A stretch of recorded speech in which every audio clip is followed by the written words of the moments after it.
I'm Thomas Becker, and welcome everyone to this spooktacular edition of Center 360. Where we report on every degree of Center news. I'm Hope Wigginton. In honor of Halloween, I had a chance to talk to our resident Center hauntings expert and Director of Facilities Management, Wayne King. Hi, can you tell us some about the haunted sites that are on Center's campus? Well, there are two or three. Okay. I've been involved with Center for over 40 years. Actually been here on campus.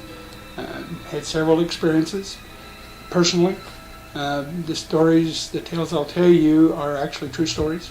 These are not made-up fictional stories. They're either experiences by myself or individuals on campus. We have over 80 people in the facilities management, so we're all over campus. Okay. We'll start this time with Stewart Hall. Okay. Stewart Hall, as you know, used to be a funeral home for many years. It was the old Preston Pruitt funeral home. Okay. And so when they lost their lease, we had owned the building. When they lost their lease, we decided to take it over and convert it into a campus bookstore with a coffee shop upstairs. So during the renovations, and it was done in-house by the facilities, we were working up there one day, and we noticed this gentleman just kind of wander in and walk right by us while we were in one part of the room. We didn't think much about it, and he went to the back of the building and went into a room that used to have the coffins on display, so you would actually go pick the coffins that you were wanting to purchase. We waited a few moments, and he didn't return, and it was only one way in and out. So we went back through there just to check and see what he was doing, and he wasn't there. He had wandered in, he didn't wander out, and we never did find him, never did see where he went. Okay. So, but that building has had several instances. We've had custodians that would go in there we had the bookstore there, that would come in at 6 o'clock in the morning. They would be working downstairs, vacuuming. Downstairs was the bookstore part. Then they would go upstairs and work the coffee shop and clean that area. One gentleman, every time he would do that, just about every other morning, he'd come down and there would be stacks of books on the floor that weren't there when he went upstairs. And this is at 6:30 in the morning and nobody else in the building. Right. There were times when he would complain that the books would actually fly off the shelf and hit him in the back. He finally asked us to move him, but not before telling us that he was there one day and he was working upstairs, and when he came downstairs, both front and back doors were standing open, and they were locked when he went upstairs. I don't know what I would do. One day he was downstairs, and all of a sudden he smelled fresh coffee. So he goes upstairs, and the coffee machine had just made a fresh pot. No one there, and that was not a timer on that machine.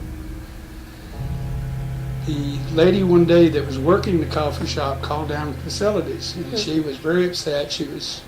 Didn't know what was going on. She thought she had an electrical problem in the cafeteria or the coffee shop. Right.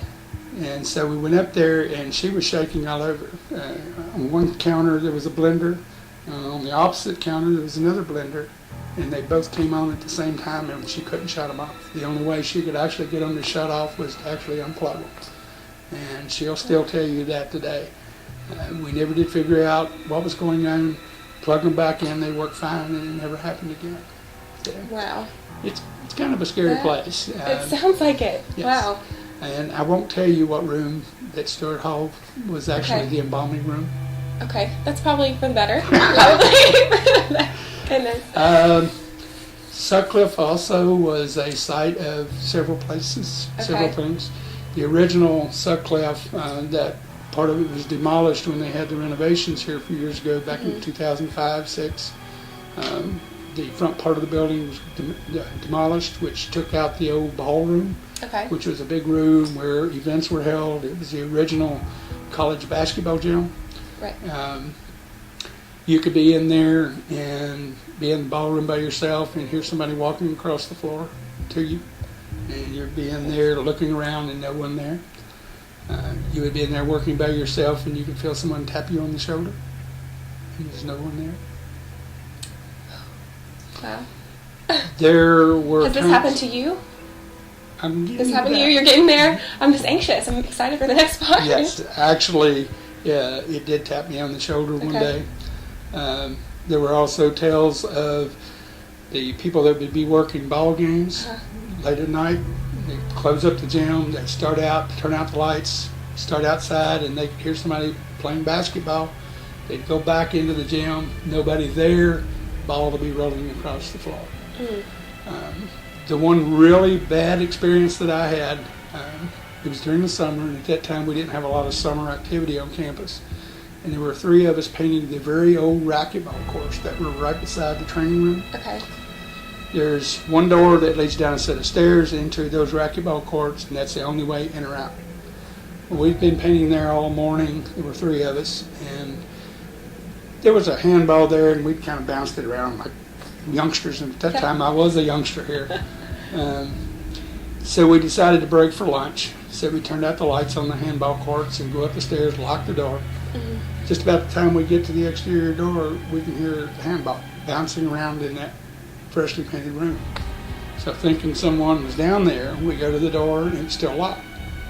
We open the door, the lights were still out in the racquetball courts or handball courts. We went downstairs, opened the door, and that handball's rolling across the floor with fresh paint on. And no one's in. Oh my goodness. There was a gentleman with me, an older gentleman that was semi-retired, and he was working part-time. He went to lunch and he never came back. He refused to come back in the building. Refused to come back in the building.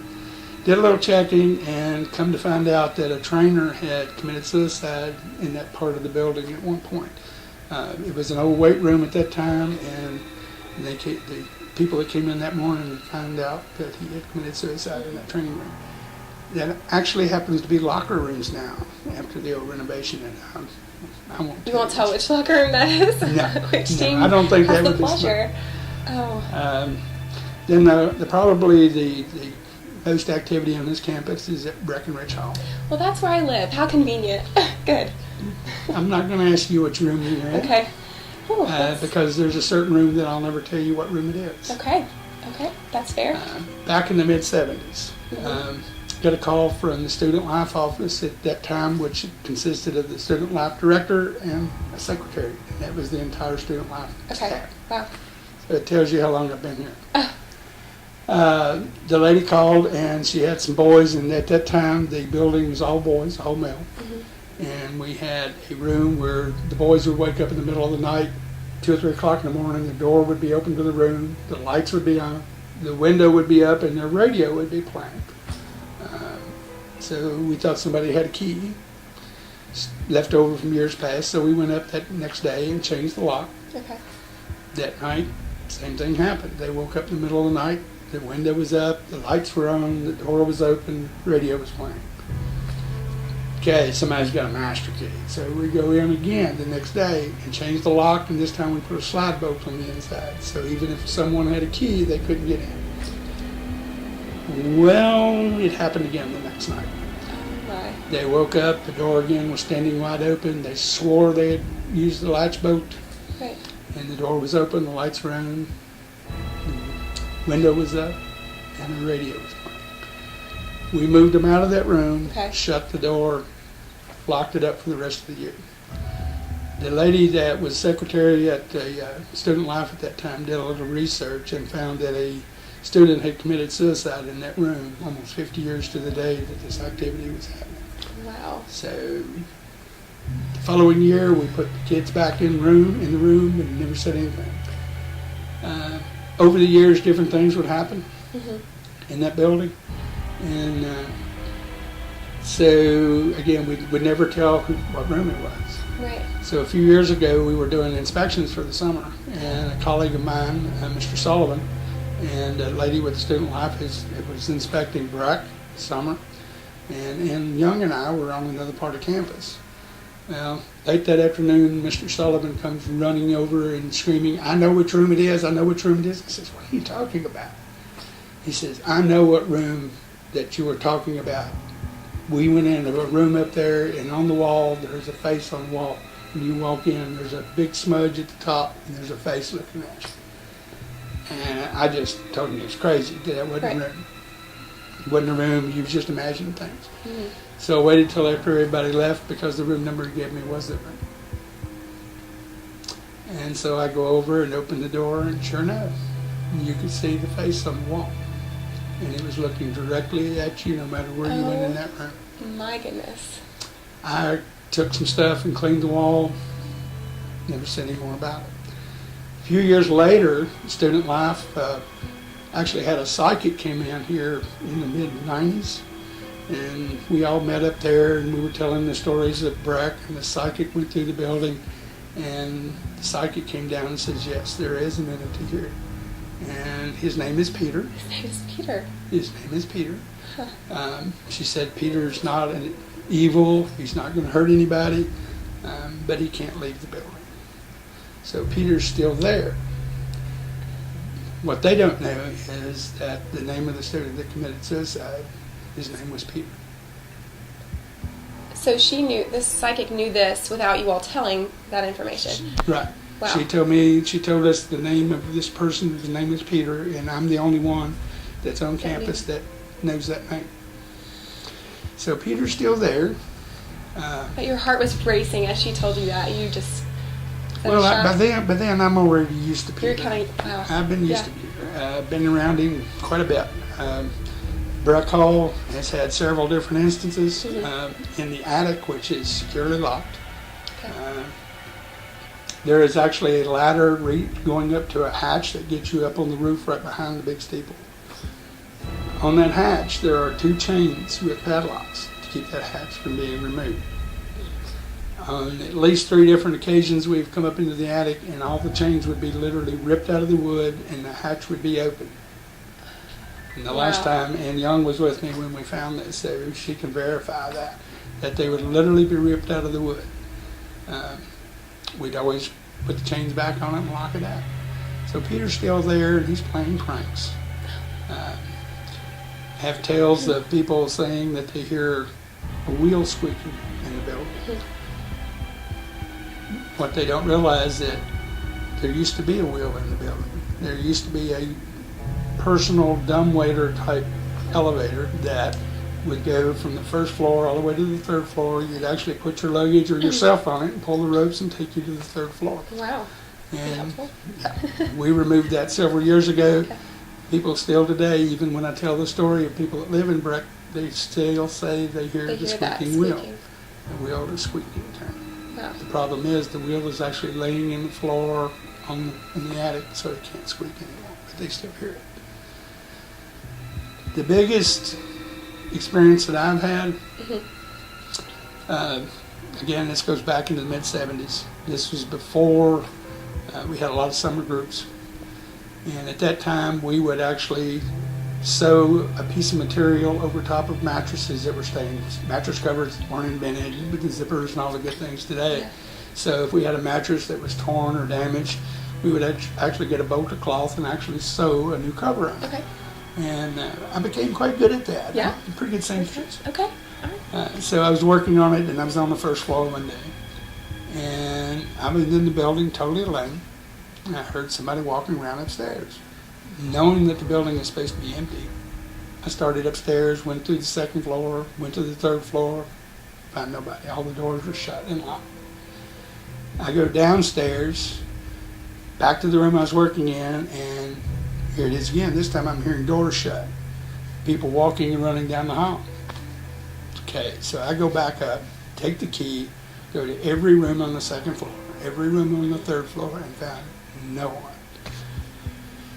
I'm going crazy, okay? So I go back downstairs. About the time my feet hit the bottom landing on the 1st floor, it sounded like all heck broke loose. Doors were slamming, people were running down the hallways, and I headed for the door. And when I got to the door, I couldn't get out. At that time, there were no panic bars. So for somehow or another, the door had gotten locked and I could not leave the building. So I went to the room I was working in, Right. raised the window, and the screen was screwed in from the exterior, so I couldn't get the screen out. I'm not really... Terrified. I'm not I would be really- terrified. Not really considering myself a chicken, but I went out the window and took the screen with me. So, yeah, Peter's still there, Okay. and he still will talk to you. Active. And yes, you say you live in Breck? I do. 3rd You're- Breck, actually. 3rd Breck? Okay. Okay? Yeah. So I should just be aware. Just be Good. aware. Okay. Peter's still there and his room is still active. All And I'll right. never tell which room it is. Okay. Okay? Okay. Well, thank you so Thank much. you. This has been so neat to hear about your stories. And thank you for inviting me. Absolutely.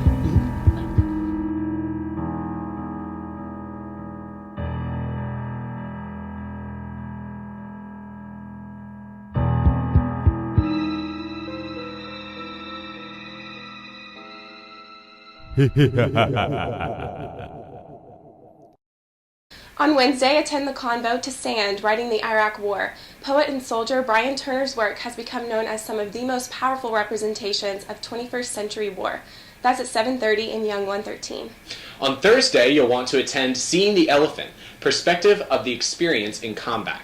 4 experts, including Kentucky's own Medal of Honor winner Dakota Meyer, will conduct this panel discussion. The 60-minute dialogue will be directed at better understanding of the issues affecting soldiers and their families. That's at 7 o'clock in Newland Hall. This week at center.edu, check out the story about Kathleen Brooks, a.k.a. Brooke Foley, class of 2003, whose novel, Secrets Collide, made the New York Times and USA Today bestseller lists. That's it for this week. Join us every week for Center 360. And as always, keep up with all your Center news by following us on YouTube, Facebook, and Twitter. Have a great week, and happy Halloween. See ya. Yes.